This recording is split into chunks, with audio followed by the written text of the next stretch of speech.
اللهم صل على سيدنا محمد وعلى آل سيدنا محمد كما صليت على إبراهيم وعلى آل إبراهيم في العالمين إنك حميد مجيد. قال الله تبارك وتعالى في كلامه المجيد: أعوذ بالله من الشيطان الرجيم. بسم الله الرحمن الرحيم.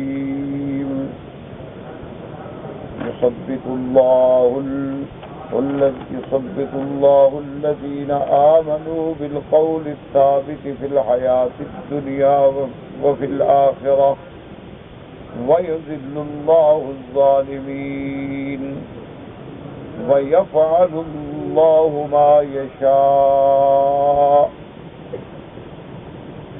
قال المؤلف والمحدث والمفسر رحمه الله تعالى: أدام النفع بعلومه وعلومكم في الدارين آمين. إلى أن قال: وقال العوفي عن ابن عباس رضي الله عنهما في هذه الآية قال: إن المؤمن إذا حضره الموت شهدته الملائكة فسلموا عليه وبشروه بالجنة، فإذا مات مشوا مع جنازته ثم صلوا عليه مع الناس. اب مفسر رحمۃ اللہ علیہ اس آیت مبارک کی تفسیر اور تشریح کے بارے میں جو احادیث مبارکہ وارد ہیں ان کا ذکر فرما رہے ہیں.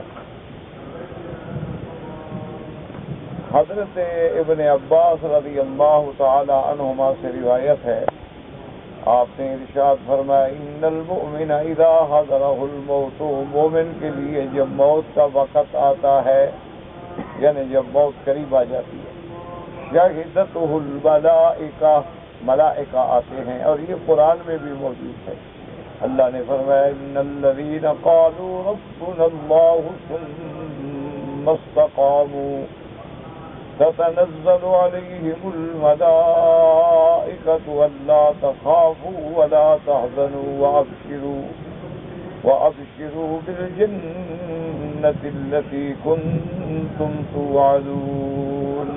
تو نص قطعی میں بھی موجود ہے کہ جب مومن کی موت کا وقت قریب آتا ہے تو اللہ کے فرشتے اترتے ہیں اور آ کے سلام کرتے ہیں اور اس کو جنت کی خوشخبری دیتے ہیں.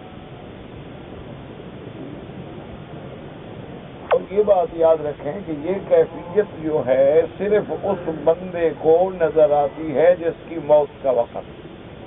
جو لوگ باقی ساتھ بیٹھے ان کو پتہ نہیں لگتا، صرف اس کو اللہ تبارک و تعالیٰ دکھاتے ہیں. ملائکۃ الرحمہ آتے ہیں تو وہ دیکھتا ہے، اور کافر ہے تو ملائکۃ العذاب کو بھی دیکھتا ہے. تو یہ کیفیات جو ہیں صرف اللہ تبارک و تعالیٰ اس اپنے مومن بندے کے لیے پیدا کرتے ہیں. اب ساتھ میں چاہے کوئی بزرگ ہے، کوئی عالم ہے، کوئی اس کے والدین ہیں، عزیز ہیں بیٹھے، ان کو کوئی پتہ نہیں. اسی طرح جیسے اس کی ایک چھوٹی سی مثال جو دنیا میں اکثر پیش آتی ہے کہ جب کسی آدمی کو اللہ تبارک و تعالیٰ معاف کرے جن کا اثر ہو جائے، کیونکہ جنات کا وجود جو ہے حق ہے، اور جنات میں مسلمین بھی ہیں، کافرین بھی ہیں. جنات میں ابرار و اخیار بھی ہیں اور اشرار و فجار بھی ہیں. تو جنات بھی مسلمانوں کو تنگ کرتے ہیں. کبھی کبھی ایسے حالات ہو جاتے ہیں کہ اگر کسی آدمی پر جن کا تسلط ہو جائے تو اللہ کی قدرت یہ ہے کہ جب وہ جن آئے گا تو صرف اسی بندے کو تو نظر آتا ہے، لیکن اور جو ساتھی بیٹھے ہوں ان کو نظر نہیں آتا. میں یاد ہے کہ میں چھوٹی تقریباً اس وقت بہت کم عمر تھی، تو والد صاحب رحمۃ اللہ علیہ بھی زندہ تھے. تو ایک جلسے میں جب تشریف لے گئے تو ہم بچے تھے، ہم بھی ساتھ تھے. تو وہاں ان کی خدمت میں ان کا ایک بہت پرانا شاگرد تھا، وہ حاضر ہوا اور اس نے کہا کہ حضرت میں نے یہاں دیہات میں بڑی مشکل سے، بڑی محنت سے، کیونکہ اس سارے علاقے میں بدعت ہے، غلو ہے اور توحید سے دوری ہے اور رسم و رواج پہ لوگ جو ہیں پھنسے ہوئے ہیں. میں نے بڑی محنت کر کے ایک مدرسہ بنایا. تو اللہ کے شکر سے کام بھی شروع ہو گیا، طلباء بھی آ گئے، لیکن اب مصیبت یہ ہے کہ اس مدرسے میں جنات کا اثر ہو گیا ہے۔ تو اب جب طلباء کے لیے ہم روٹی رکھتے ہیں، کچھ چیز رکھتے ہیں، وہ اٹھا کے لے جاتے ہیں، اور بعض طلباء کو یہ کرتے ہیں کہ جب طالب سو جاتے ہیں تو ان کی چارپائیاں مدرسے سے اٹھا کے دور جا کے پھینکاتے ہیں۔ جب ان کی نیند کھلتی ہے وہ حیران ہوتے ہیں کہ ہم کہاں پڑے ہیں، ابھی ہم تو مدرسے میں سوئے تھے، ادھر کیسے آ گئے؟ انہوں نے کہا کہ حضرت میں بہت پریشان ہو گیا کہ ایک تو غریب آدمی چندہ کر کے پیسے مانگ کے لوگوں سے مدرسہ بنایا، اور مدرسے میں اللہ نے کامیابی بھی دے دی، کام بھی شروع ہو گیا، نماز، جمعہ، تعلیم، طالب بھی آ گئے، اور اب یہ حالت ہو گئی ہے کہ مدرسے میں ہم رہ نہیں سکتے۔ تو اس نے یہ بھی کہا، اس نے کہا کہ مجھے بتایا گیا تھا کہ فلاں فلاں آدمی جو ہیں وہ جنات کو نکالنے میں ماہر ہیں، میں ان کو بھی لے آیا، لیکن انہوں نے ان کو بھی خوب مارا اور نکال دیا، تو وہ بھی ناکام ہو گئے ہیں۔ اب آپ اس کا کوئی حل بتائیں۔ تو حضرت والد صاحب رحمۃ اللہ علیہ نے جہاں تک مجھے یاد ہے کہ احادیث مبارک میں ایک خط ہے، ایک مکتوب ہے سرکار دو عالم کا صلی اللہ علیہ وعلی آلہ واصحابہ وسلم کا جنات کے نام، جس کا ذکر روایات میں اور احادیث میں آتا ہے۔ تو والد صاحب رحمۃ اللہ علیہ نے فرمایا کہ تم وہ خط مبارک جو ہے حدیث سے نقل کر دو اور وہ مدرسے کے اندر لگا دو، اللہ پاک رحمت کریں گے۔ اور تو کوئی ہمارے پاس ایسا عمل نہیں ہے، نہ ہمارا یہ کام ہے جن شن نکالنا۔ تو خیر بہرحال اس نے بتایا، پھر بعد میں جب ملا تو اس نے کہا کہ وہ ہم نے حدیث مبارک سے حضور صلی اللہ علیہ وسلم کا وہ مکتوب مبارک جو تھا وہ لکھا اور 4 کاغذوں پہ لکھ کے ہم نے ہر طرف کو لگا دیا۔ تو کہنے لگا کہ وہ ایک طالب ہے جس پر جنوں کا زیادہ اثر ہے، وہ کہنے لگا کہ ہاں اب جن آ گئے، وہ جن آ رہے ہیں۔ انہوں نے کہا اب سارے اکٹھے ہو گئے، اب وہ خط پڑھ رہے ہیں، اب وہ یہ کر رہے ہیں۔ اس کے بعد انہوں نے کہا اب ان کا ایک بڑا سردار آ گیا، اس کے بعد اس نے آگے وہ سارا پڑھا ہے کیا لکھا ہوا ہے۔ اس کے بعد پھر وہ بیٹھا اور اپنے بڑے کو بلایا اور جرگہ کیا اور کہا کہ بھئی یہ سرکار دو عالم صلی اللہ علیہ وسلم کا مکتوب مبارک ہے، اس کے بعد ہم اس جگہ پہ نہیں رہ سکتے، تو لہذا سارے کے سارے جو ہے جگہ کو چھوڑ دیں۔ تو انہوں نے کہا کہ 1-2 جن جو تھے وہ کوئی شرارتی تھے، انہوں نے حکم دیا ان کو مارو خوب۔ تو وہ سب دیکھ رہا تھا، انہوں نے کہا ہمیں کوئی پتہ نہیں لگ رہا، ہمیں کوئی پتہ نہیں، وہ ہمیں بتا رہا تھا وہ دیکھو مار رہے ہیں، وہ دیکھو پکڑ رہے ہیں۔ اس نے کہا دیکھو آپ وہ نکل رہے ہیں۔ اس نے کہا جی وہ دن اور آج کا دن الحمدللہ پھر نہیں آیا، پھر کوئی شرارت نہیں ہوئی اور کوئی بات نہیں ہوئی۔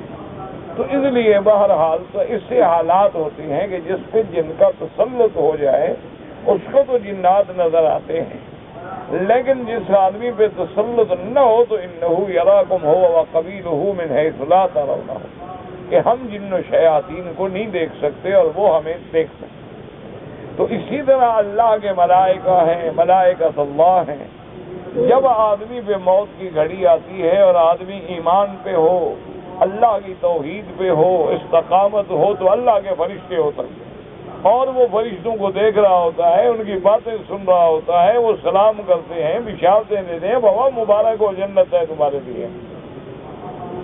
تو حضرت ابن عباس فرماتے ہیں وَإِذَا مَاتَ، اور اذا مات، جب وہ بندہ مر جاتا ہے، مشوا مع جنازتی ثم صلوا علیہ مع الناس، اب وہ اللہ کے فرشتے اس کا جنازہ جب لوگ اٹھا کے جاتے ہیں تو وہ بھی ساتھ ساتھ چلتے ہیں جنازے کے، اور جب لوگ اس پہ جنازہ پڑھتے ہیں تو اللہ کے فرشتے بھی جنازہ پڑھتے ہیں، شریک ہو جاتے ہیں۔ تو یہ شان ہے مومن کا۔ اسی لیے ایک صحابی جب فوت ہوئے، حضور صلی اللہ علیہ وسلم کی خدمت میں صحابہ نے عرض کیا کہ یا رسول اللہ صلی اللہ علیہ وسلم، حضرت سعد رضی اللہ تعالی عنہ تو بڑے ماشاءاللہ قوی آدمی تھے، بڑے باڈی والے اور بھاری آدمی تھے، لیکن جنازے میں تو کوئی وزن بھی نہیں تھا۔ ہم نے کہا حضور ہم حیران ہو گئے کہ جب جنازہ اٹھایا ہے تو جنازے میں کوئی وزن نہیں، یہ کیا بات ہے؟ حضور نے فرمایا اللہ کے فرشتے بھی ساتھ تھے، تو اللہ کے فرشتے بھی جنازے میں شریک ہوئے اور اٹھانے میں بھی شریک تھے اور قبر تک بھی ساتھ آئے۔ اس لیے اللہ تعالیٰ کے ملائکہ بھی مومن کے جنازے کے بھی ساتھ آتے ہیں اور اس کے اوپر نماز جنازہ میں بھی شریک ہوتے ہیں۔ فَإِذَا دُفِنَ وَجْلِسَ فِي قَبْرِهِ، اور جب اس کو دفن کر دیا جاتا ہے پھر اس کو قبر میں بٹھا دیا جاتا ہے، فَيُقَالُ لَهُ، اب سوال شروع ہوتا ہے، مَن رَبُّكَ۔ اس لیے حضور پاک کی حدیث مبارک ہے، آپ کا فرمان مبارک ہے کہ جب کسی میت کو دفن کر لو تو فرمایا کہ اب تھوڑی دیر کھڑے ہو جاؤ اور دعا کرو اس کے لیے، کیونکہ فرمایا الآن یسأل، یہی وقت ہے اب سوال جواب ہوگا، تو تم دعا کرو کہ اللہم ثبتہ، کہ یا اللہ اس کو ثابت قدم رکھنا، اور یا اللہ اس کو اس قبر کے امتحان میں کامیاب کرنا، کیونکہ قبر کا جو امتحان ہے وہاں اللہ کی رحمت کے بغیر تو کوئی کامیاب ہو ہی نہیں سکتا۔ اب دیکھو نا، ایک آدمی کو چھوٹی سی کوٹھڑی میں بند کر دو تو پاگل ہو جاتا، اور جس کو مٹی کے نیچے دبا دو اور اس کے اوپر منو من مٹی ڈال دو تو اس کا کیا حال ہوگا؟ تو اس لیے اللہ تبارک و تعالیٰ کی رحمت سے ہی وہ ثابت قدم رہ سکتا ہے۔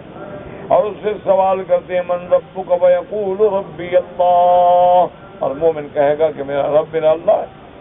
فیقال له من رسولک، تیرا رسول کون ہے؟ فیقول محمد صلی اللہ علیہ وسلم۔ فیقول له ما شہادتک، تیرا کلمہ شہادت کیا ہے؟ فیقول اشہد ان لا الہ الا اللہ واشہد ان محمد رسول اللہ۔ فیوسع له فی قبرہ مد بصرہ۔ اس حدیث مبارک میں حضرت ابن عباس نے فرمایا کہ پھر اس کی قبر کو اللہ حکم دیتے ہیں کہ اس کو اتنی تک تو کھلا کر دو جہاں تک اس کی نظر جاتی ہے۔ وَأَمَّا الْكَافِرُ فَتَنزِلُ عَلَيْهِ الْمَلَائِكَةُ، اور جب کافر کے مرنے کا وقت آتا ہے تو وہاں بھی فرشتے آتے ہیں، فَيَبْسُطُونَ أَيْدِيَهُمْ، اپنے ہاتھ پھیلاتے، مانا والبسط هو الضرب، یعنی اس کو مارتے ہیں۔ اب حالانکہ ہمیں تو نظر نہیں آتا ہے لیکن اس کو تکلیف اور سب کو نظر آتا ہے۔ یضربون وجوہہم وادبارہم، یعنی عند الموت، یہ موت کے وقت۔ فاذا ادخل قبرہ اقعد فقیل له من ربک فلم یرجع الیہم شیئا فانساہ اللہ ذکر ذلک۔ اب جب قبر میں بیٹھتا ہے اس کو کہتے ہیں کہ بتاؤ تیرا رب کون ہے، تو وہ کچھ جواب نہیں دے سکتا، اللہ نے بھلا دیا، وہ کہہ بھی نہیں سکتا کہ میرا رب اللہ ہے۔ فَإِذَا قِيلَ مَنِ الرَّسُولُ الَّذِي بُعِثَ إِلَيْكَ، وہ رسول کون ہے جو تیری طرف بھیجے گئے، لَمْ يَهْتَدْ لَهُ وَلَمْ يَرْجِعَ إِلَيْهِمْ شَيْئًا، وہ اللہ کے نبی کو مانتا ہی نہیں تو جانتا ہی نہیں، نام ہی نہیں دے سکتا، نہ اللہ کی طرف سے اس کو ہدایت ملی۔ اس لیے اللہ نے فرمایا کذالک یضل اللہ الظالمین، اسی طرح اللہ بچلا دیتے ہیں کافروں کو جنہوں نے اپنے جانوں پہ خود ظلم کیا۔ وقال ابن ابی حاتم حدثنا احمد بن عثمان بن حکیم الاودی قال حدثنا شریح بن مسلمة قال حدثنا ابراہیم بن یوسف عن ابیہ عن ابی اسحاق عن عامر بن سعد البجلی عن ابی قتادة الانصاری فی قوله تبارک وتعالی يثبت الله الذين آمنوا بالقول الثابت في الحياة الدنيا وفي الآخرة قال إن المؤمن إذا مات أجلس في قبره، اور دنیا میں بھی اللہ کلمے پہ ثابت قدم رکھتے ہیں۔ اب آپ تاریخ اٹھا کے دیکھ لیں کہ جتنے ایمان والے تھے، جتنا صحیح ایمان والے ہیں، مجاہدین فی سبیل اللہ ہیں، اللہ پر ایمان لانے والے، ان پہ لاکھوں امتحان آئے، لاکھوں ابتلا آئے، لاکھوں مصائب کے پہاڑ ٹوٹ گئے، لیکن وہ ایمان پہ کھڑے۔ ان کو آگ میں جلایا گیا، ان کو زندہ آگ میں ڈالا گیا، لیکن ایمان پہ قائم رہے، کیونکہ یثبت اللہ الذین آمنوا بالقول الثابت فی الحیات الدنیا وفی الآخرہ، اور آخرت سے مراد جو ہے وہ قبر ہے۔ اب مفسر رحمۃ اللہ علیہ فرماتی ہیں جب وہ دفن ہو جاتا ہے تو قبر میں سوال ہوتا ہے من ربک فیقول اللہ، فیقال له من نبیک فیقول محمد صلی اللہ علیہ وسلم۔ اس کے بعد جناب فرماتی ہیں فقال محمد فیقول محمد ابن عبد اللہ صلی اللہ علیہ وسلم فیقال له ذلك برات. کئی دفعہ سوال ہوتا ہے. ثم يفتح له باب الى النار فيقال له انظر الى منزلك من النار لو زغتا, کہ اگر تو گمراہ ہوتا تو یہ جہنم تیرا ٹھکانہ ہوتا. ثم يفتح له باب الى الجنہ, اس کے بعد جنت کی کھڑکی کھل گئی. فيقال له انظر الى منزلك من الجنة اذا ثبت واذا مات الكافر اجلس في قبره فيقال له من نبيك من ربك من نبيك فيقول لا ادري. کافر کہے گا میں نہیں جانتا. كنت اسمع الناس يقولون, بس میں سنتا تھا جو لوگ کہتے تھے. فيقولون فيقال له لا دريت. ثم يفتح له باب الى الجنة فيقال له انظر الى منزلك اذ ثبت. اب جنت کی کھڑکی کھول کے دکھائیں گے اور کہیں گے بدبخت تو اگر ایمان پہ ثابت ہوتا تو یہ تیرا ٹھکانہ ہوتا, لیکن تو کافر ہے, محروم ہو گیا ہے. ثم يفتح له بابا الى النار, پھر جہنم کی کھڑکی کھلے گی. فيقال له انظر الى منزلك اذ زغت, کہ چونکہ تم گمراہ ہو گیا یہ ہے تیرا ٹھکانہ. فذلك قوله تبارك وتعالى يثبت الله الذين آمنوا بالقول الثابت في الحياة الدنيا وفي الآخرة. وقال عبد الرزاق المعمر بن طاووس النبي يثبت الله الذين آمنوا بالقول الثابت في الحياة الدنيا. وقول الثابت کیا فرمایا لا الہ الا اللہ. وفی الآخرت, آخرت سے کیا مراد ہے فرمایا المسألۃ فی القبر, قبر کے سوال جواب میں ثابت قدم رکھنا. وقال قتادہ اما الحیات الدنیا وثبتهم بالخیر والعمل الصالح. انہوں نے کہا حیات زندگانی میں اللہ تبارک و تعالی اس کلمے کی برکت سے ان کو ایمان پر بھی اور اعمال صالحہ پر بھی. آپ نے دیکھا ہے کتنے لوگ ہیں, بزرگوں کو ہم نے دیکھا, بزرگ ہیں, نابینا ہیں, بعض معذور ہیں, بعض وہیل چیئر پہ ہیں, لیکن صف اول میں بیٹھے ہیں نماز. دیکھیے اللہ ان کو ثابت قدم رکھے کہ بڑھاپا ہے, کمزوری ہے, ضعف ہے, لیکن دین میں جمے ہوئے, سردی ہے, گرمی ہے, وہ ماشاءاللہ مسجد پہنچ رہے ہیں.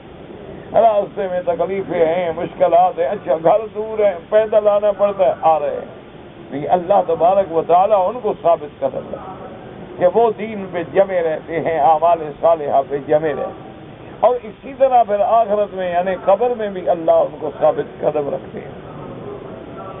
اب جناب فرماتے ہیں فی الآخرۃ قال فی القبر قضى روان غیر واحد من السلف.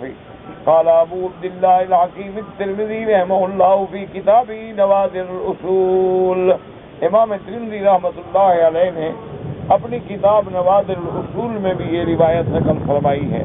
حدثنا ابی قال حدثنا عبد اللہ بن نافع عن ابن فضیل بن عبد الرحمن بن عبد اللہ بن سعید بن المسیب ان عبد الرحمن بن سمرہ قال خرج علینا رسول اللہ صلی اللہ علیہ وسلم ذات یوم ونحن فی مسجد المدینہ. عبد الرحمن بن سمرہ فرماتے ہیں کہ حضور صلی اللہ علیہ وسلم تشریف لائے اور ہم لوگ مسجد میں موجود تھے. فقال انی رأیت البارحۃ عجبا. حضور نے فرمایا میں نے آج رات ایک بڑی عجیب چیز دیکھی. رأیت رجلا من امتی جاءه ملک الموت لیقبض روحه وجاءه بالروح بوالدہ ورد عنہ. آپ نے فرمایا کہ میں نے دیکھا کہ میری ایک امت کا بندہ ہے, اس کا ملک الموت آتا ہے روح قبض کرنے کے لیے, لیکن اس نے اپنی زندگی میں والدین کی اطاعت کی, والدین کی فرما برداری کی, تو اس کی وجہ سے وہ ٹل گیا. تو معنی یہ ہوتا ہے دراصل کہ بعض معاملات جو ہیں وہ تقدیر مبرم ہیں اور بعض تقدیر معلق ہیں. اللہ پاک نے اسی طرح لکھا ہوتا ہے کہ اگر اس نے والدین کی اطاعت کی تو اس کی ہم عمر میں برکت عطا فرما دیں, اور اگر اس نے نافرمانی کی تو گھٹا دیا جائے گا. کہتے ہیں ورأیت رجلا ورأيت رجلا من أمتي قد بسط عليه عذاب القبر فجاءه وضوءه فاستنقذه من ذلك. اور حضور نے فرمایا کہ میں نے دیکھا میری امت کا ایک آدمی ہے قبر میں اور اس کو عذاب قبر آ رہا ہے عذاب پکڑنے کے لیے، لیکن اس کا وضو آ کے روک دیتا ہے، تو اللہ پاک وضو کی وجہ سے عذاب کو ٹال دیتے ہیں. ورأيت رجلا من أمتي قد استوشته الشياطين فجاءه ذكر الله فخلصه من بينهم. اور حضور نے فرمایا میں نے دیکھا میری امت کا ایک بندہ ہے، اس کو شیطان ہر طرف سے تسلط کرنا چاہتے ہیں، لیکن وہ اللہ کا ذکر کرتا تھا، ذکر اللہ کی وجہ سے شیطان بھاگ جاتا. اس کے بعد آپ نے فرمایا ورأيت رجلا من أمتي قد استوشته ملائكة العذاب. اور میری ایک امت کے بندے کو عذاب کے فرشتے پکڑنا چاہتی ہیں. وجاءت صلاته فاستنقذت من أيديهم. نماز آ جاتی ہے وہ ان کو چھڑا کے لے جاتی ہے، بھی اس کو نہ مارے تو نمازی ہے. ورأيت رجلا من أمتي يراس عطشا كما كلما ورد حوضا منع منه. کہتی ہیں کہ میں نے دیکھا ایک میری امتی ہے اور وہ پیاس کی وجہ سے بیچارہ تڑپ رہا ہے، حوض کی طرف آتا ہے تو اس کو ہٹا دیا جاتا ہے. اس کے بعد آپ نے فرمایا وجاء صيامه فسقاه وأرواه. اس کے روزے آ جاتے ہیں، وہ اس کو لے جاتے ہیں حوض پہ اور پانی پلاتے ہیں، تو اس کا روزہ جو تھا وہ اس کے کام آ گیا. ورأيت رجلا من أمتي والنبيون قعود حلقا حلقا كلما دنا لحلقه طردوه فجاءه اغتساله من الجنابة فأخذ بيده فأقعده إلى جنبي. اور اس کے بعد حضور نے فرمایا کہ میں نے دیکھا رجلا من امتی، میری امت میں سے ایک بندہ ہے اور اللہ کے پیغمبر جو ہیں بیٹھی ہیں حلقن حلقن حلقے بنا کے. یہ بندہ چاہتا ہے کہ میں ان کے پاس جا کے بیٹھوں لیکن ہٹا دیا جاتا ہے. اس کا غسل جنابت جو ہے وہ آتا ہے اور اس کا ہاتھ پکڑ کے آ کے میرے پاس بٹھا دیتا ہے. وہ جو غسل جنابت کرتا تھا اس کی وجہ سے بچ گیا. اس کے بعد فرماتے ہیں ورأيت رجلا من أمتي من بين يديه ظلمة ومن خلفه ظلمة وعن يمينه ظلمة وعن شماله ظلمة من فوقه ظلمة من تحته ظلمة وهو تحير فيها فجاءته حجته وعمرته فاستخرجاه من الظلمة وادخلاه النور. اور حضور نے فرمایا کہ میں نے دیکھا میری امت کا ایک شخص ہے، اس کے آگے بھی اندھیرا ہے، پیچھے بھی اندھیرا ہے، دائیں بھی اندھیرا ہے، بائیں بھی اندھیرا ہے، اوپر بھی اندھیرا، نیچے بھی اندھیرے کے اندر بیچارہ پریشان ہاتھ مار رہا ہے. اتنی دیر میں اس کا حج اور عمرہ جو کیا تھا وہ آ جاتے ہیں، اندھیرے سے نکال کے نور میں بٹھا دیتے ہیں. تو اللہ تبارک و تعالیٰ اعمال صالحہ کو اس کی جان چھڑانے کا ذریعہ بنا دیتے ہیں. تو جب بھی آدمی اعمال صالحہ کرتا ہے تو یہی اس کی دنیا میں بھی کام آتے ہیں اور آخرت میں بھی کام آتے ہیں. اور اس کے بعد حضور نے فرمایا ورأيت رجلا من أمتي يكلم المؤمنين فلا يكلمونه فجاءت صلة الرحم وقال يا معاشر المؤمنين كلموه فكلموه. فرمایا میں نے اپنی امت کے ایک بندے کو دیکھا، وہ جب آتا ہے مومنوں کی جماعت سے بات کرتا ہے تو اس سے بات کوئی نہیں کرتا. تو صلہ رحمی جو اس نے کی تھی، اپنے غریب رشتہ داروں کی جب مدد کی تھی، احسان کیا تھا، وہ صلہ رحمی آ جاتی ہے. وہ آگے کہتی ہے یا معاشر المؤمنین، اے ایمان والوں کی جماعت، اس سے بات کرو. پھر وہ اس سے بات کرتے ہیں. ورأيت رجلا من أمتي يتقي وحج النار وشررها بيده عن وجهه فجاءت صدقته فصارت له سترا على وجهه وزنا على راسه. حضور پاک نے فرمایا میں نے دیکھا کہ میری امت کا ایک آدمی ہے، وہ آگ جہنم کی آگ سے ایسے اپنے ہاتھوں سے اپنے چہرے کو بچاتا ہے، لیکن وہ اپنے ہاتھوں سے کیسے بچائے؟ اتنی دیر میں جو اس نے صدقہ کیا تھا، دنیا میں خیراتیں کی تھی، وہ آگ کے ڈھال بن جاتے ہیں عذاب کے آگے، وہ آگے بھی اور اس کے اوپر بھی ڈھال بن جاتے ہیں. ورأيت رجلا من أمتي قد أخذت الزبانية من كل مكان فجاءه أمره بالمعروف ونهيه عن المنكر فاستنقذه من أيديهم وأدخله مع ملائكة الرحمة. آپ نے فرمایا میں نے دیکھا میری امت کے آدمیوں کو جہنم پہ جو فرشتے اللہ نے مقرر کیے ہیں زبانیہ، انہوں نے اس کو پکڑ لیا ہے ہر طرف سے، لیکن امر بالمعروف جو نیکی کا کام کرتا تھا، نیکی کا حکم کرتا تھا، برائیوں سے روکتا تھا دنیا میں، امر بالمعروف اور نہی عن المنکر آ کے اس کو چھڑا لیتے ہیں اور ملائکۃ الرحمہ میں بھیج دیتے ہیں۔ وَرَأَيْتُ رَجُلًا مِّنْ أُمَّتِي جَاثِيًا عَلَى رُكْبَتَيْهِ بَيْنَهُ وَبَيْنَ اللَّهِ حِجَابٌ۔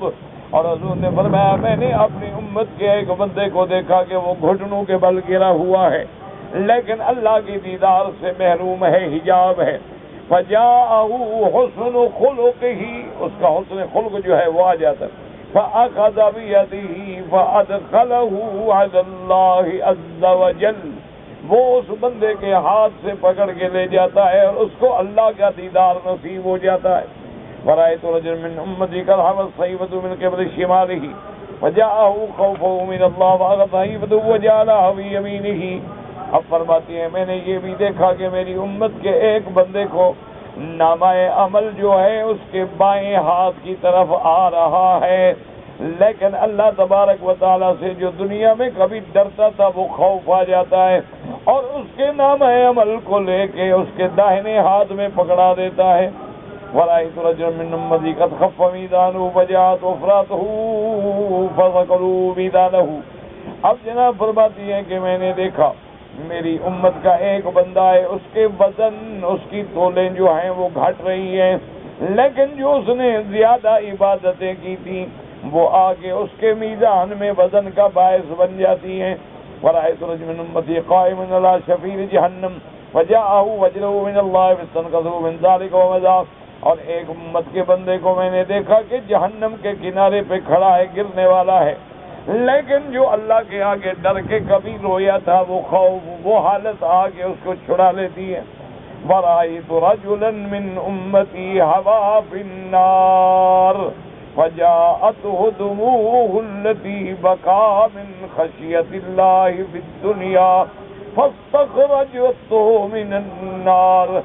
اور حضور نے فرمایا میں نے دیکھا میرے ایک امتی کو جہنم میں ڈالا گیا ہے، لیکن وہ جو دنیا میں کبھی اللہ کے خوف سے رویا تھا اور اس کے آنسو بہ گئے تھے، آج وہ آنسو آگے اس کو جہنم سے نکال دیں گے۔ وَرَأَيْتُ رَجُلًا مِّنْ أُمَّتِي قَائِمًا، میں نے اپنی امت کے ایک بندے کو دیکھا کہ پل صراط پہ کھڑا، یرعد کما ترعد الصافۃ، ایسے کانپ رہا ہے، ایسے کانپ رہا ہے جیسے آدمی خوف سے اس کی پھپڑی کانپتی ہے، اپنی رگیں کانپتی ہیں۔ اور اس کے بعد فجاء حسن ظنہ باللہ، اس کو اپنے اللہ سے جو حسن ظن تھا وہ آتا ہے، فسکن رعدتہ، اس کا ڈر جو ہے وہ ختم ہو جاتا ہے، وہ مزہ۔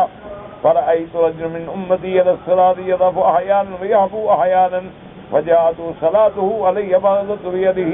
اور آپ نے فرمایا کہ میں نے دیکھا کہ میری امت کا ایک آدمی ہے، پل صراط پہ ہے، کبھی تو وہ بیچارہ ایسے چلتا ہے جیسے بچہ چلتا ہے، اور کبھی بیچارہ اپنے سرین پہ گھسٹتا ہے، اتنے میں جو اس نے مجھ پہ درود پڑے تھے وہ درود آ جائے گا اور وہ اس کے ہاتھ سے پکڑ کے کھڑا کر کے پل صراط گزارے گا۔ وَرَأَيْتُ رَجُلًا مِّنْ أُمَّتِي يَنْتَهِي إِلَىٰ بَابِ الْجَنَّةِ فَغُلِقَتِ الْأَبْوَابُ دُونَهُ وَجَاءَتْ شَهَادَةُ اللَّهِ إِلَٰهَ إِلَّا اللَّهُ فَفُتِحَتْ لَهُ أَبْوَابُ الْجَنَّةِ وَأَدْخَلَتْهُ الْجَنَّةَ۔ اور فرمایا میں نے اپنے امتی میں سے ایک آدمی دیکھا کہ وہ جنت کے دروازے پہ پہنچ گیا ہے، لیکن جنت کے دروازے اس پہ بند کر دیے گئے ہیں، لیکن جو اس نے کلمہ شہادت پڑھا تھا دنیا میں، وہ کلمہ آ کے دروازے کھلوا کے اس کو جنت میں داخل کرے گا۔ قال القرطبی بعد ایرادها من هذا الوجه هذا حدیث عظیم ذکر فی اعمال خاصة من احوال خاصة وأورده هكذا في كتابه التذکرہ۔ اسی طرح حضرت امام قرطبی رحمۃ اللہ علیہ نے اس حدیث سے مبارک کو اپنی کتاب تذکرہ میں بھی نقل فرمایا، اور انہوں نے کہا اس میں اللہ تبارک و تعالیٰ کے بعض اعمال جو ہیں ان کا مفصل ذکر ہے کہ ہر عمل جو ہے قیامت میں اپنے عامل کو مومن کو چھڑانے کے لیے اس کا سفارشی بنے گا، تو اعمال صالحہ جو ہیں وہ اس کے قبر میں بھی آئیں گے اور حشر میں بھی آئیں گے۔ اسی لیے آپ پہلے بھی حدیث مبارک پڑھ چکے ہیں کہ جب وہ ایک خوبصورت آدمی کو دیکھے گا تو پوچھے گا بھی تم کون ہو؟ تو کہے گا انا عملک الصالح، میں تمہارا وہ عمل صالح ہوں جو تم نے دنیا میں اچھے عمل کیے تھے۔ آج اللہ نے مجھے ایک شکل دی ہے کہ جا کے اپنے ساتھی کی تسلی کراؤ۔ اس لیے اعمال صالحہ اور اللہ کا ذکر جو ہے بس اسی میں نجات ہے۔ ہر حال میں، ہر وقت، ہر شکل میں، دن ہے، رات ہے، آپ کاروبار میں ہیں، آپ تاجر ہیں، آپ دکان پہ ہیں، ملازم ہیں، بس اللہ کے ذکر کو نہ چھوڑو۔ اللہ کا ذکر جو ہے نا بس یہ سب بلاؤں سے نجات دلانے والا کہ جب آدمی اللہ کا ذکر کرتا ہے شیطان کے اثر سے دور ہو جاتا ہے۔ اور اس سے بڑی بات کیا ہوگی کہ اللہ نے قرآن میں فرما دیا فاذکرونی اذکرکم، جب تم میرا ذکر کرتے ہو تو اللہ تمہارا ذکر کرے، تو جس کا اللہ ذکر کرے وہ پھر جہنم میں کیسے جائے؟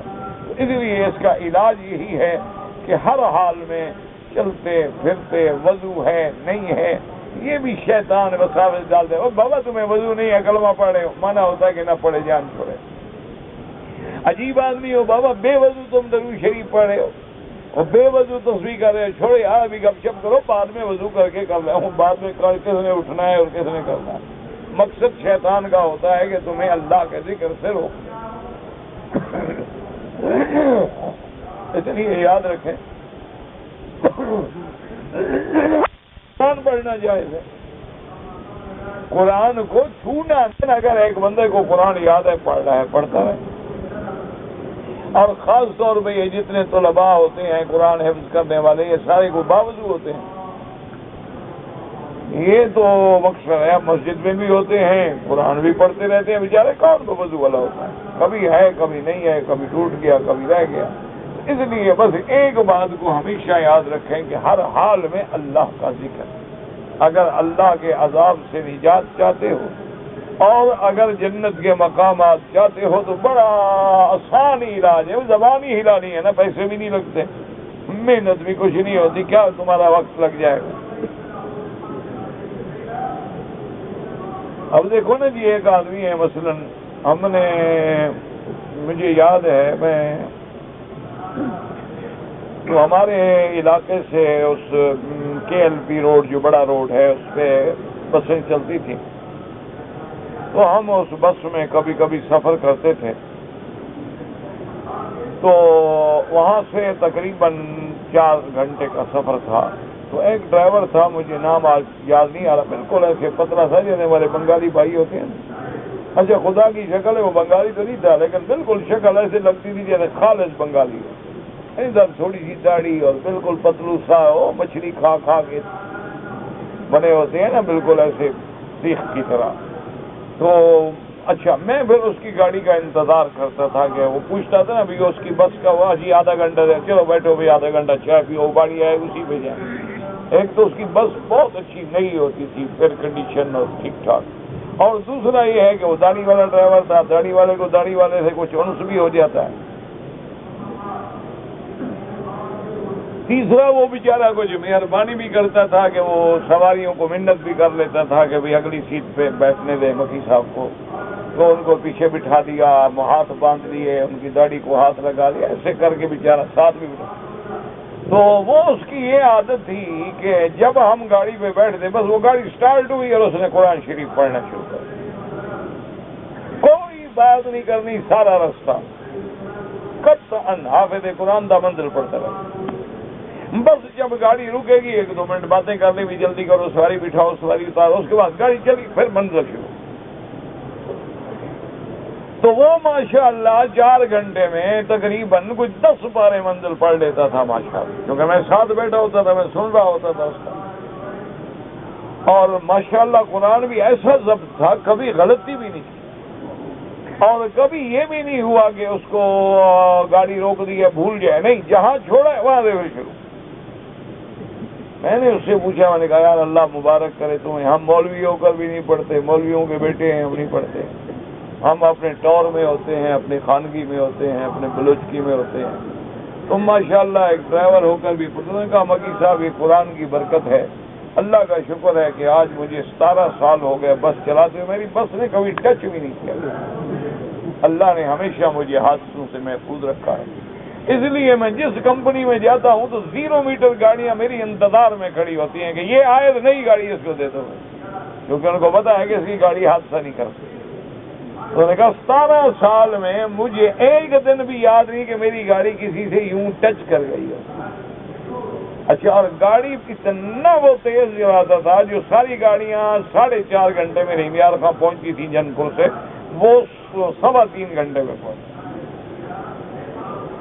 یعنی اس کا مشہور تھا روڈ پہ ہارن دیتا تھا، اس کا ایک طریقہ تھا ہارن دیا، انہوں نے کہا ہلاکو آ رہا ہے، اس کو ہلاکو کہتے تھے، وہ داڑھی تھی نا ایسے بیچارے کی، تو بھائی ہلاکو آ رہے ہیں راستہ چھوڑ دو، بھی اس میں تو گاڑی نکالنی ہے نا ہر شکل میں، تو وہ گاڑیاں راستہ چھوڑ دیتے تھیں ڈر سے کہ یہ تو ہوائی جہاز آ رہا ہے نا، وہ گاڑی تھوڑی ہے۔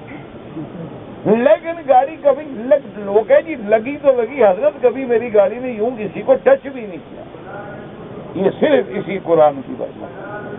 انہوں نے کہا بس میں قرآن شریف پڑھتا رہتا ہوں، اور جہاں نماز کا وقت ہوگا ہر حال میں نے گاڑی روکنی، اور ایسی جگہ روکنی ہے جہاں مسجد بھی ہو پانی بھی ہو، میں نے اپنے اڈے بنائے ہوئے ہیں۔ اور دوسری بات یہ ہے کہ جس آدمی نے پوری بس میں سگریٹ ذرا بس ایسے منہ کو لگائی اس نے بریک ماری، اتار دو بھائی اس کو، ٹکٹ کے پیسے واپس دے تو سگریٹ والا اتر جاؤ۔ اللہ کے ذکر کا یہ حال ہے۔ اب ہم لوگ جو ہیں بس من نہ کر دم شما حضر بکنید، ہم تو غافل ہیں، جاہل ہیں، تم لوگ غافل نہ بنو۔ اللہ کا ذکر جو ہے اپنی زبانوں پہ رکھا کرو، اور افضل الذکر لا الہ الا اللہ۔ جب یہ الا اللہ کی ضرب لگتی ہے نا دل پہ، سارا کفر نکل جاتا ہے اللہ تبارک و تعالیٰ کی رحمت سے، اور دل صاف ہو جاتے ہیں، سیکل ہو جاتے ہیں، شیشے کی طرح چمکتے ہیں، پھر اللہ تمہاری بصیرت جو ہے وہ عطا فرماتے ہیں، پھر تمہیں آہستہ آہستہ جو ہے نا ذکر کی لذت آتی ہے، حلاوت آتی ہے، لطف آتا ہے۔ پھر نماز پڑھو گے تو لطف آئے گا، قرآن پڑھو گے تو لطف آئے گا، اور ذکر اسی لیے حضور فرماتا ہے قرۃ عینی فی الصلاۃ۔ حضور فرماتے ارحنا یا بلال، بلال اذان کہو نماز پڑھے تو ہمیں راحت ملے، آرام ملے۔ وجہ کیا تھی آخر کہ ان کی نماز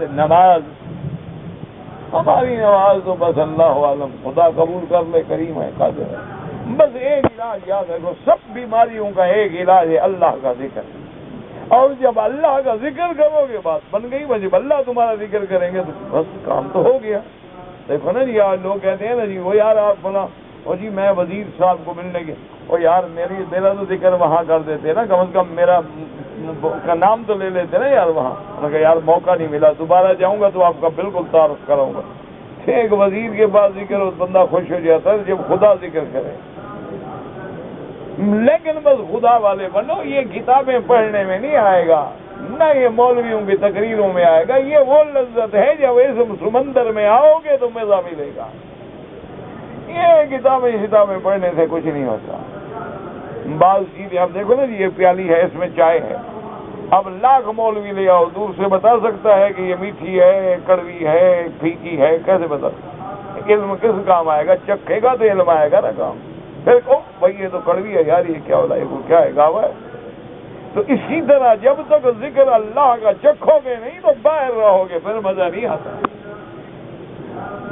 بس تمہیں کچھ نہیں آتا، کلمہ تو آتا ہے نا، تو کلمے کو جب حضور نے فرمایا کہ افضل ذکر لا الہ، سب سے افضل ذکر جو ہے وہ لا الہ ہے، اور جہاں موقع ملے بس قرآن کھول کے بیٹھ جاؤ، قرآن پڑھو۔ ایک سطر پڑھنے کا موقع ملے، ایک صفحہ پڑھنے کا موقع ملے، ایک رکوع پڑھنے کا موقع ملے، قرآن کی تلاوت کرو، اور دیکھ کے کرو، چاہے حافظ بھی ہو، چاہے تم حافظ بھی ہو، لیکن روز قرآن ذرا دیکھ کے 1-2 صفحے ضرور پڑھا کرو۔ اور دوسری بات یہ ہے کہ چلتے پھرتے وضو ہے نہیں ہے، بس ہر وقت ذکر ہو زبان پہ، اور انشاءاللہ پھر سمجھو بیڑا پار ہے۔ پھر مرنے کے وقت بھی زبان پہ یہی آئے گا جو عادت ہوگی، تو جب یہ مرنے کے وقت آ گیا تو بس پہلی منزل آسان ہو گئی، یا پہلی منزل آسان ہو گئی تو اگلی منزلیں تو خود بخود آسان ہو گئی۔ وقد روى الحافظ ابو يعلى المصري في هذا حديثا غريبا مطولا. اب مفسر فرماتے ہیں کہ حافظ ابو یعلا نے بھی ایک حدیث ہے لیکن اس میں غرابت ہے. حدثنا ابو عبد الرحمن احمد بن ابراہیم النخعی قال حدثنا محمد بن بکر البرسانی ابو عثمان قال حدثنا ابو عاصم الحبطی وقال من اخیار اہل البصرہ. یہ اخیار ہیں بصرہ کے لوگوں میں سے تھے، اولیاء اللہ میں سے. وقال من اصحاب حزم، اور یہ اصحاب حزم میں سے تھے، یعنی حزم ظاہری. وسلام بن میمتی وحدثنا بکر بن حبیش عن ضرار بن عمرو الرقاشی عن مالک عن تمیم الداری عن النبی صلی اللہ علیہ وسلم قال يقول اللہ عز وجل ملک الموت، اللہ پاک حکم دیتی ہیں ملک الموت کو کہ جاؤ، انطلق الی ولی فاتنی بہ، تم جاؤ میرے دوست کے پاس، اس کو لے کے آؤ، روح قبض کر کے آؤ. فإنی قصرت بالسراء والضراء فوجدته حيث احب، میں نے اپنے اس دوست کو، اس ولی کو خوشی میں بھی دکھ میں بھی آزمایا، لیکن اس کو میں نے اسی مقام پہ پایا ہے جو مجھے محبوب ہے. ائذنی بہ فلأریحنہ، اب اس کو جا کے لے آؤ تاکہ ہم اس کو راحت پہنچائیں.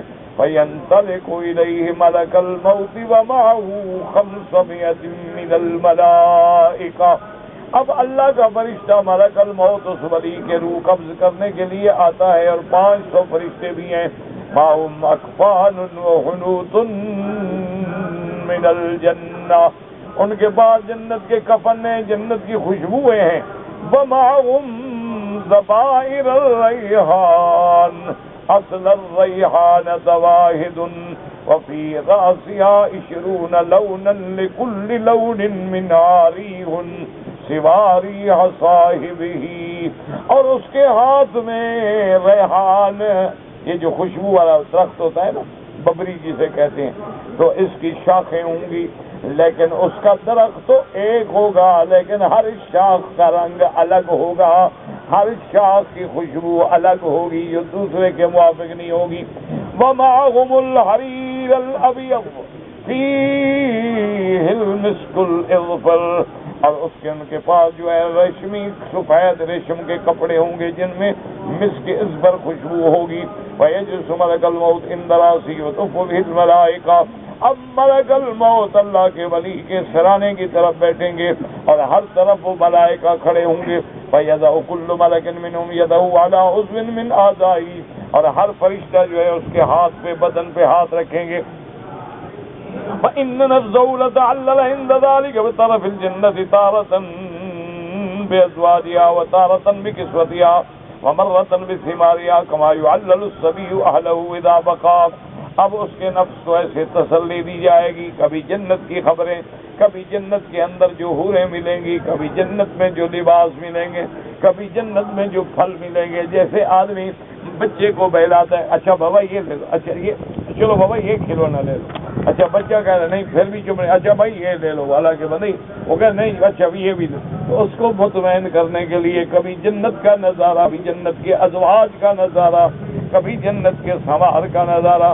قال وإن أزواجه ليتحشن عند ذلك ابتهاشا، ليبتحشن عند ذلك ابتهاشا، اور اس کے ازواج جو ہیں وہ خوشی محسوس کریں گے. وتبرز الروح، اس حالت میں اللہ کے ولی کا روح نکالا جاتا ہے. قال البرسانی يريد أن تخرج من الحجر إلى ما تحب، اب اس کو کہا جاتا ہے کہ تم چلو اب اس بدن سے ادھر چلو جو چیز تمہیں زیادہ محبوب ہے. وَيَقُولُ مَلَكَ الْمَوْتِ، اور ملک الموت زبان سے بھی کہیں گے اخرجی یا ایتہ الروح الطیبۃ الی صدر مخضود وطلح منضود وظل ممدود وماء مسکوب.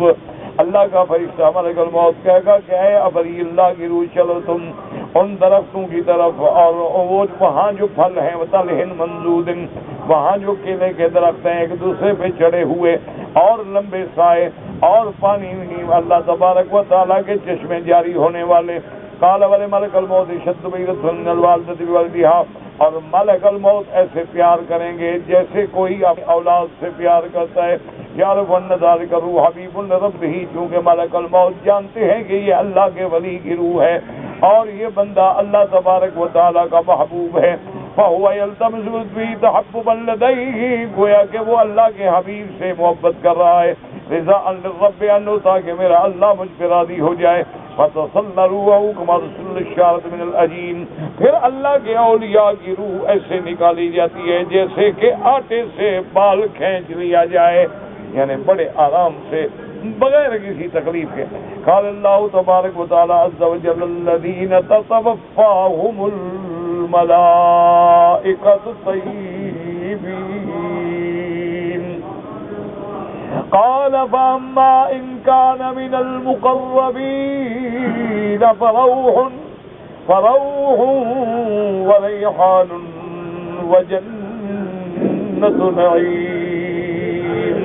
قال روح من جهة وريحان ثقابه، اللہ تبارک و تعالیٰ اس کے لیے راحت بھی ہوگی، روح بھی ہوگا، ریحان بھی ہوگا، وجنت نعیم بھی ہوگی. قال وذا قبض ملک الموت وقالت الروح للجسد جزاك الله عني خيرا لقد كنت سريا بي الى طاعة الله بطيا بي عن معصية الله. اب جناب روح جسد سے کہے گا، جب روح نکال لیں گے فرشتے تو روح کلام کرے گا اس جسد کے ساتھ.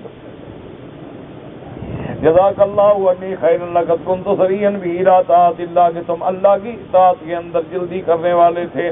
بطیًا بی عن معصیت اللہ، اللہ کی نافرمانی سے رکنے والے. فقد نجیت وانجیت، تم بھی نجات پا گئے اور مجھے بھی عذاب سے نجات دلائی. قال يقول الجسد مثل ذلك قال بقال الذي كان يطيع الله فيها. اور جب وہ اللہ کا ولی فوت ہو جاتا ہے تو جن جن مقامات پہ وہ عبادت کرتا تھا، سجدہ کرتا تھا، نمازیں پڑھتا تھا، وہ جگہ بھی فراق میں روئیں گی کہ آج وہ چلا گیا بھائی، آج وہ ہم پہ نمازیں پڑھنے والا، ہم پر عبادت کرنے والا چلا گیا اللہ کے.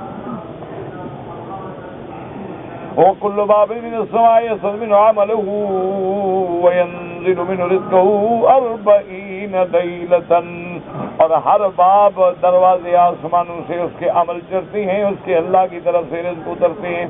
قال فإذا قبض ملك الموت روحه أقامت 500 من الملائكة عند جسده فلا يقلبه بني آدم لشك إلا قلبته الملائكة قبلهم. اور جب اللہ کے ولی کو وہ غسل دینے کے لیے آدمی آتے ہیں، جیسے جیسے وہ اس کو پلٹاتے ہیں اللہ کے ملائکہ بھی پلٹانے میں ساتھ ہوتے ہیں تاکہ تکلیف نہ ہو اللہ کے ولی کو. اللهم اجعلنا منهم، اللهم اجعلنا من عبادك المقربين، اللهم اجعلنا من عبادك المقربين یا ارحم الراحمین. تیرے آگے کیا مشکل ہے میرا اللہ. اب اس کے بعد جناب فرماتے ہیں وَسَّلَتْ وَكَفَّنَتْ بِأَكْفَانٍ قَبْلَ أَكْفَانِ بَنِي آدم، اور وہ اس کی روح کو کفن پہناتے ہیں. وَحُنُّوتَ وَقَبْلَ حُنُّوتَ بَنِي آدم، خوشبوئیں لگاتے ہیں. ابھی بنی آدم جو ہیں اس کے بدن کو غسل دے رہے ہوتے ہیں، اور روح کو پہلے کفن پہنا کے خوشبوئیں لگا چکے. وَيَقُومُ مِنْ بَابِ بَيْتِهِ إِلَىٰ قَبْرِهِ صَفَّانِ مِنَ الْمَلَائِكَةِ يَسْتَقْبِلُونَهُ بِالْإِسْتِغْفَارِ، اور اس کے گھر سے لے کر قبر تک اللہ کے فرشتوں کی صفیں بنی کھڑی اور سب استغفار کر رہے ہیں، اس کا استقبال کر رہے ہیں. فَيَسِيحُ عِنْدَ ذَلِكَ إِبْلِيسُ صَيْحَةً تَتَصَدَّعُ مِنْهَا عَظَامُ جَسَدِهِ. اب ابلیس لعین جب دیکھتا ہے نا مومن کی یہ شان تو ایسی چیخ مارتا ہے کہ گویا اس کی ہڈیاں جو ہیں وہ بھی ٹوٹ جائیں گی. اور پھر وہ اپنے لشکروں کو، اپنے شیاطین کو کہتا ہے بدبختو، دیکھو یہ بندہ کیسے تم سے بچ گیا، یہ کیسے کام ہو، تم اس کو کیوں نہیں گمراہ کر. یقولون ان ھذا کان عبدا معصوما، وہ کہتے ہیں یہ بندہ تو بڑا پاک تھا گناہوں سے. قال اذا صعد ملك الموت بروحه تستقبله جبريل عليه السلام في 70,000 من الملائكة. اور جب اس حبیب رب العالمین کی روح مبارک آسمانوں کی طرف جاتی ہے تو اللہ کا فرشتہ جبریل 70,000 فرشتے کے ساتھ استقبال کریں گے. کل یاتی بشارت من ربی بسمہ سبا بشارت صاحبی، اور ہر فرشتہ اس کو مبارکیں دے رہا ہے، خوشخبریاں دے رہا ہے. فَإِذَا انتہا مَلَكَ الْمَوْتِ بِرُوحِهِ إلى العرش. اب ملک الموت اس کی روح کو لے کے جب عرش کے نیچے پہنچیں گے، خر الروح ساجدا، اس بندے کی روح جو ہے وہ اللہ کے آگے سجدے میں گر جائے گی. قال يقول الله عز وجل ملك الموت انطلق بروح عبدي فزعوا في سدر مخضود وطن ممدود وذل ممدود وماء مسكوب. قال فإذا وضع في قبره جاءته الصلاة فكانت عن يمينه. اور پھر اللہ کے حکم سے جب وہ اپنی قبر میں لوٹتا ہے، اب نمازیں اس کے دائیں ہیں، جاء الصيام وكان عن يساره، روزہ اس کے دائیں ہیں. وجاء القرآن وكان عند راسه، وہ جو قرآن پڑھتا تھا اس کے سرانے ہیں. وجاء مشي إلى الصلاة وكان عند رجليه، اور جو مسجدوں میں نماز کے لیے چلتا تھا وہ عبادت اس کے پاؤں کی طرف ہے. وجاء الصبر وكان ناحية القبر. قال بسم الله جل عنقا من العذاب. قال فيأتيه عن يمينه، اب اگر عذاب اس کی طرف بڑھے گا تو دائیں طرف سے نماز کہے گی الصلاۃ وتقول الصلاۃ وراک. اللہ ما زال دائبا امره كله مستر علیہ نوذ فی قبره. نماز رکاوٹ بنے گی، کہے گی اب یہ قبر میں آرام کر رہا ہے، اس کو مت چھیڑو. فیات من سارے بقول الصيام ذلك سمیات من دراس کل قرآن ذکر من ذلك ثم يأتيه من عند رجليه فيقول مشيه إلى الصلاة مثل ذلك فلا يأتيه العذاب من ناحية يلتمس هل يجد إليه مساغا إلا وجد ولي الله قد أخذ جنته.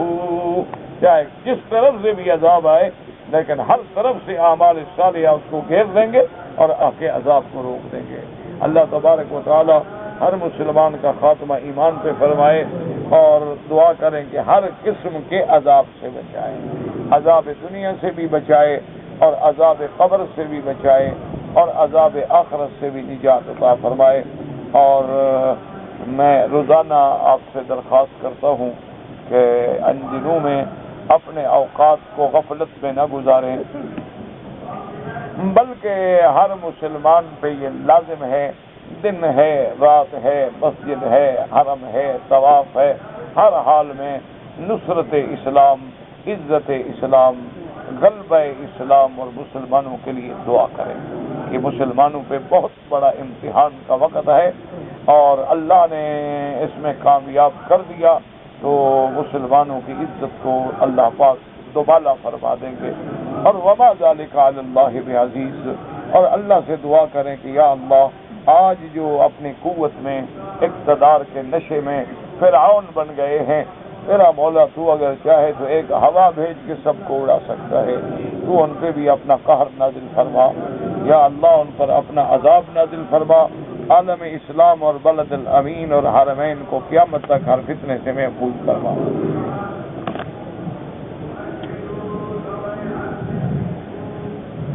بھائی ایک تو بات عجیب ہے کہ ایسا زبانوں پہ لفظ چڑھ گیا ہے لوگوں کے، کہتے ہیں زوال کا وقت. جب زوال ہو گیا پھر تو نماز کا وقت ہو گیا. اللہ کے بندے، یہ بات غلط لوگوں کی زبان پہ ہے، زوال کا وقت.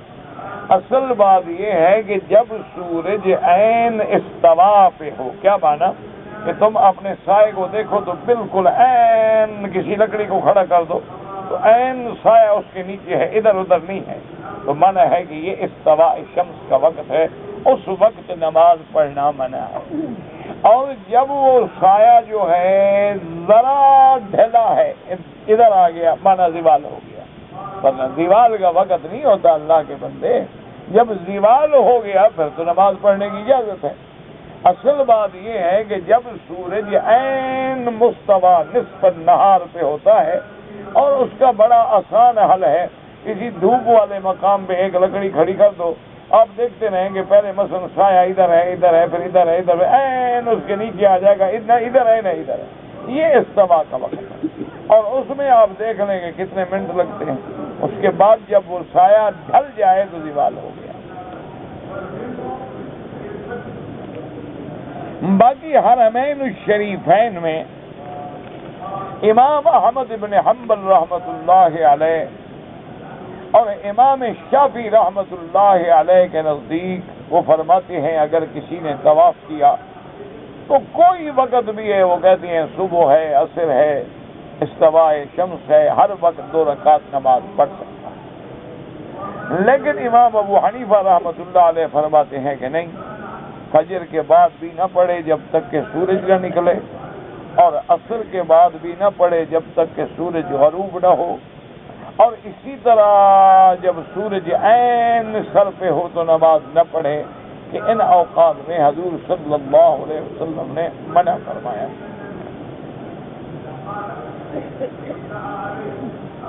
کہتے ہیں جی کہ اذان ہوتے ہوئے جب حضور صلی اللہ علیہ وسلم کا نام آتا ہے اشہد ان محمد رسول اللہ، تو بعض لوگ انگوٹھے چومتے ہیں، یہ بدعت ہے۔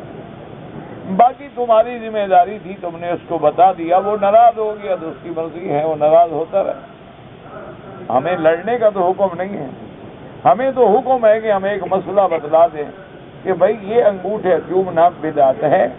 اگر یہ دین ہوتا، سرکار دو جہاں نے حجر اسود کو چوم کے دکھلا دیا ہے اور آج تک امت چوم رہی ہے، تو صحابہ چومتے، اہل بیت چومتے، تابعین چومتے، کوئی چھپی ہوئی بات تو نہ ہوتی۔ تو اگر ایک پتھر کے چومنے کو ہم نے آج تک نہیں چھپایا ہے کیونکہ وہ ثابت ہے، تو انگوٹھے چومنا بھی صحیح حدیث سے ثابت ہوتا تو کیوں کوئی چھپاتا؟ کسی کو کیا تکلیف ہے؟ باقی رہی بات کہ لوگ مانتے نہیں یا ناراض ہوتے ہیں یا گالیاں دیتے ہیں، جب دین کی بات کرو گے تو گالیاں تو کھانی پڑیں گی۔ جب اللہ کا دین سناؤ گے تو پھر گالیاں تو میرا بھائی کھانی پڑیں گی۔ یہ تو سنت الانبیاء ہے۔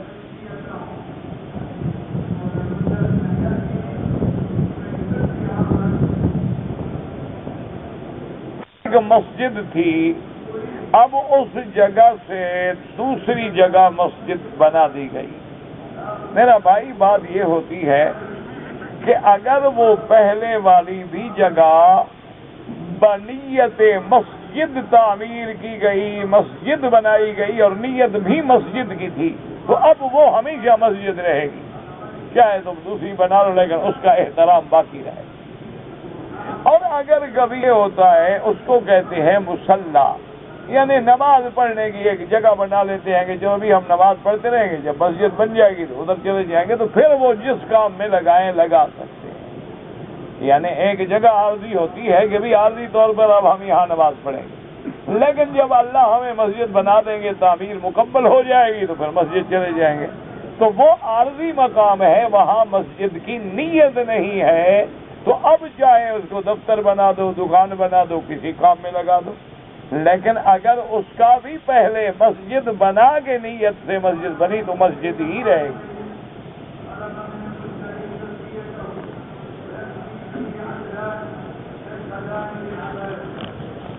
میرا جو ہے ایک عدد ڈبہ یعنی موٹر سائیکل چوری ہو گیا ہے، میں نے دیکھا بھی نہیں ہے کس نے چوری کیا، معلوم بھی نہیں ہے، لیکن مجھے شبہ ہے آدمیوں پر، تو اب ان سے کیا کروں؟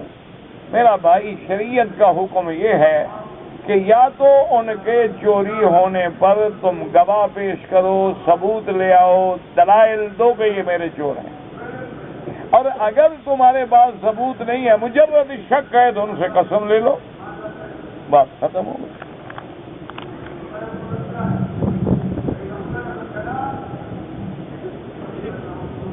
ایک آدمی نے ایک گھر لیا جس میں خود رہتا ہے، اس پہ تو کوئی زکوٰۃ نہیں۔ ایک گھر اور لیا ہے، اس کا جو کرایہ آتا ہے اس میں ہمارا خرچہ پورا ہو جاتا ہے، پھر بھی کوئی زکوٰۃ نہیں۔ اللہ کے بندے، ایک معمولی سی بات ہے، زکوٰۃ صرف اس پیسے پہ ہے جو تمہارا گھر کا خرچہ، نفقہ، علاج، معالجہ، ہر بیماری وغیرہ سے نکال کے سال کے بعد تمہارے پاس خالص نفع ہے، اس نفع میں سے 2.5% زکوٰۃ دینی ہے۔ اگر مثلا میرے 1 لاکھ آتا ہے اور 1 لاکھ میرا خرچ ہو گیا، بات ختم، مجھے میرے پاس ہے نہیں، زکوٰۃ کیا دوں گا؟ ایک آدمی کی 10,000 ریال تنخواہ ہے، 10,000 ریال خرچہ ہے، کیسے زکوٰۃ دے گا؟ اس کے پاس بچتا ہی نہیں ہے تو زکوٰۃ کیسے؟ ایک آدمی کی بلڈنگ ہے، 20,000 ریال مہینہ کرایہ آتا ہے، 20,000 ریال خرچہ ہے، کوئی زکوٰۃ نہیں، پیسے بچو تو زکوٰۃ دو گے نا۔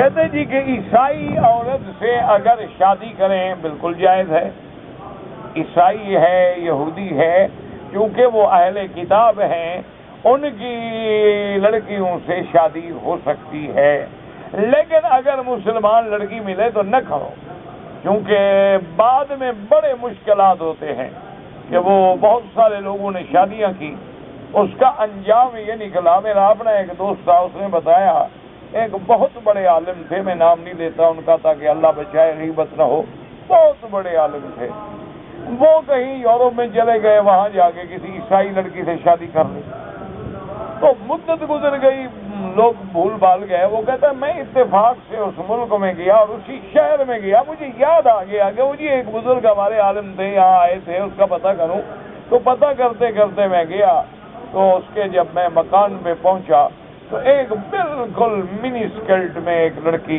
آئی، اس نے بیل دی، میں نے کہا کہ میں نے فلاں آدمی کو ملنا ہے، اس نے کہا ہاں وہ آپ صبر کریں میں بتاتی ہوں، تو پھر واپس آئی، اس نے کہا کہ چلیں، وہ مجھے آگے اس نے ڈرائنگ روم میں بٹھایا، تھوڑی دیر کے بعد جناب وہ بزرگ صاحب تشریف لے آئے، نہ داڑھی نہ مونچھ، 3 پیس سوٹ ٹائی لگا ہوا، اور میں نے اس سے کہا جی میں نے تو آپ سے نہیں، میں نے فلاں بزرگ سے ملنا، اس نے کہا وہی بزرگ میں ہوں، تو میں نے کہا یہ کیا ہو گیا ابھی؟ اس نے کہا یہ وشی کی برکت، وہ جو میں نے شادی کی تھی نا عیسائی لڑکی سے، میں تو اس کو مسلمان نہیں کر سکا، اس نے مجھے ضرور عیسائی بنا دیا۔ جناب بیان کریں تم خود قیامت کی نشانی ہو، بھئی حضور کی امت آخری امت ہے نا، اس کے بعد کوئی امت تو نہیں آئے گی، تو نشانی تو ہو گئے تم، پھر اور نشانی کی کیا ضرورت ہے؟ حضور کی امت کے بعد کوئی امت ہے، تم نشانی ہو، اس سے بڑی قیامت کی اور نشانی کیا ہوگی؟ ماشاءاللہ کعبہ شریف میں آتے ہو، طواف کرتے ہو، حرم میں رہتے ہو، مدینہ منورہ میں رہتے ہو، داڑھی مڈاتے ہو، سگریٹ پیتے ہو، جھوٹ بولتے ہو، کہتے قیامت کی نشانی ہے؟ اور کیا قیامت؟ تم اپنے وجود پہ غور کرو، تم خود قیامت ہو۔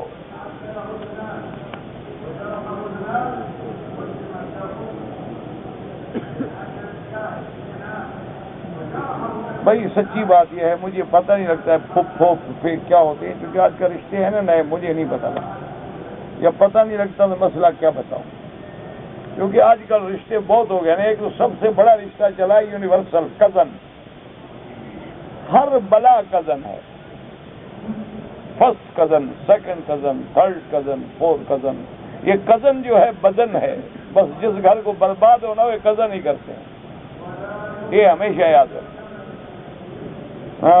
خون کسی کو دے سکتے ہیں، ہاں دے سکتے ہیں جان بچانے کے لیے،